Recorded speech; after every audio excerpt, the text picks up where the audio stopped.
Mammon and the Archer. O. Henry. Old Anthony Rockwall, retired manufacturer and proprietor of Rockwall's Eureka Soap, looked out the library window of his Fifth Avenue mansion and grinned. His neighbor to the right, the aristocratic clubman G. von Schultzleit Suffolk Jones, came out to his waiting motor car, wrinkling a contumelious nostril, as usual, at the Italian Renaissance sculpture of the Soap Palace's front elevation. "Stuck-up old statuette of nothing doing," commented the ex-soap king. "The Eden Musee'll get that old frozen Nestle roll yet if he don't watch out. I'll have this house painted red, white, and blue next summer, and see if that'll make his Dutch nose turn up any higher." And then Anthony Rockwall, who never cared for bells, went to the door of his library and shouted, "Mike!" in the same voice that had once chipped off pieces of the welkin on the Kansas prairies. "Tell my son," said Anthony to the answering menial, "to come in here before he leaves the house." When young Rockwall entered the library, the old man laid aside his newspaper, looked at him with a kindly grimness on his big, smooth, ruddy countenance, rumpled his mop of white hair with one hand, and rattled the keys in his pocket with the other. "Richard," said Anthony Rockwall, "what do you pay for the soap that you use?" Richard, only 6 months home from college, was startled a little. He had not yet taken the measure of this sire of his, who was as full of unexpectedness as a girl at her first party. "$6 a dozen, I think, Dad." "And your clothes?" "I suppose about $60, as a rule." "You're a gentleman," said Anthony decidedly. "I've heard of these young bloods spending $24 a dozen for soap, and going over the 100 mark for clothes. You've got as much money to waste as any of 'em, and yet you stick to what's decent and moderate. Now, I use the old Eureka, not only for sentiment, but it's the purest soap made. When you pay more than 10 cents a cake for soap, you buy bad perfumes and labels. But 50 cents is doing very well for a young man in your generation, position, and condition. As I said, you're a gentleman. They say it takes 3 generations to make one. They're off. Money'll do it as slick as soap grease. It's made you one. By hokey, it's almost made one of me. I'm nearly as impolite and disagreeable and ill-mannered as those 2 old Knickerbocker gents on each side of me that can't sleep of nights because I bought in between 'em."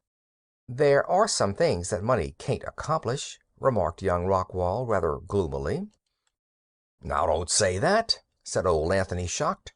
"I bet my money on money every time. I've been through the encyclopedia down to Y, looking for something you can't buy with it, and I expect to have to take up the appendix next week. I'm for money against the field. Tell me something money won't buy." "For one thing," answered Richard, rankling a little, "it won't buy one into the exclusive circles of society." "Oh, won't it?"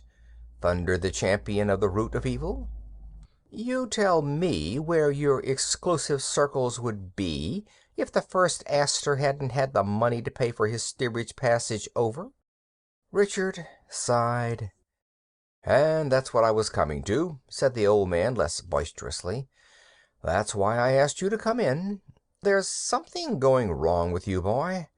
I've been noticing it for 2 weeks. Out with it. I guess I could lay my hands on 11 millions within 24 hours, besides the real estate.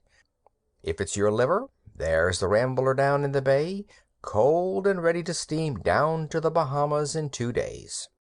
"Not a bad guess, Dad. You haven't missed it far." "Ah," said Anthony keenly. "What's her name?" Richard began to walk up and down the library floor. There was enough comradeship and sympathy in this crude old father of his to draw his confidence. "Why don't you ask her?" demanded old Anthony. "She'll jump at you. You've got the money and the looks, and you're a decent boy. Your hands are clean. You've got no Eureka soap on 'em. You've been to college, but she'll overlook that." "I haven't had a chance," said Richard.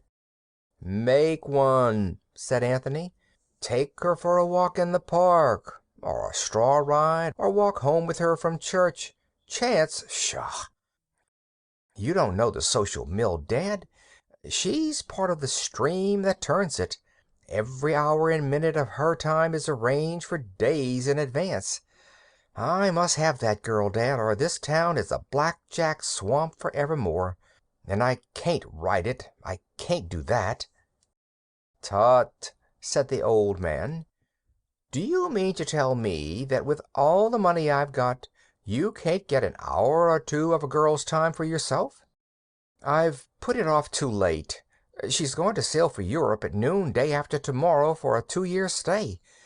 I'm to see her alone tomorrow evening for a few minutes. She's at Larchmont now, at her aunt's. I can't go there, but I'm allowed to meet her with a cab at the Grand Central Station tomorrow evening at the 8:30 train.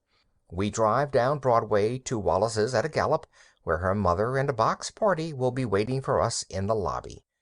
Do you think she would listen to a declaration from me during that 6 or 8 minutes under those circumstances? No. And what chance would I have in the theater or afterward? None. No, Dad. This is one tangle that your money can't unravel. We can't buy 1 minute of time with cash. If we could, rich people would live longer. There's no hope of getting a talk with Miss Lantry before she sails." "All right, Richard, my boy," said old Anthony cheerfully. "You may run along down to your club now. I'm glad it ain't your liver. But don't forget to burn a few punk sticks in the joss house to the great god Mazuma from time to time. You say money won't buy time? Well, of course, you can't order eternity wrapped up and delivered at your residence for a price, but I've seen Father Time get pretty bad stone bruises on his heels when he walked through the gold diggings." That night came Aunt Ellen, gentle, sentimental, wrinkled, sighing, oppressed by wealth, in to Brother Anthony at his evening paper, and began discourse on the subject of lovers' woes. "He told me all about it," said Brother Anthony, yawning. "I told him my bank account was at his service. And then he began to knock money. Said money couldn't help. Said the rules of society couldn't be bucked for a yard by a team of 10 millionaires." "Oh, Anthony," sighed Aunt Ellen, "I wish you would not think so much of money. Wealth is nothing where a true affection is concerned. Love is all-powerful. If he only had spoken earlier, she could not have refused our Richard. But now I fear it is too late. He will have no opportunity to address her. All your gold cannot bring happiness to your son." At 8 o'clock the next evening, Aunt Ellen took a quaint old gold ring from a moth-eaten case and gave it to Richard. "Wear it tonight, nephew," she begged. "Your mother gave it to me. Good luck and love, she said it brought. She asked me to give it to you when you had found the one you loved." Young Rockwall took the ring reverently and tried it on his smallest finger. It slipped as far as the second joint and stopped. He took it off and stuffed it into his vest pocket, after the manner of man, and then he phoned for his cab. At the station he captured Miss Lantry out of the gadding mob at 8:32. "We mustn't keep Mama and the others waiting," said she. "To Wallack's Theater as fast as you can drive," said Richard loyally. They whirled up 42nd to Broadway, and then down the white-starred lane that leads from the soft meadows of sunset to the rocky hills of morning.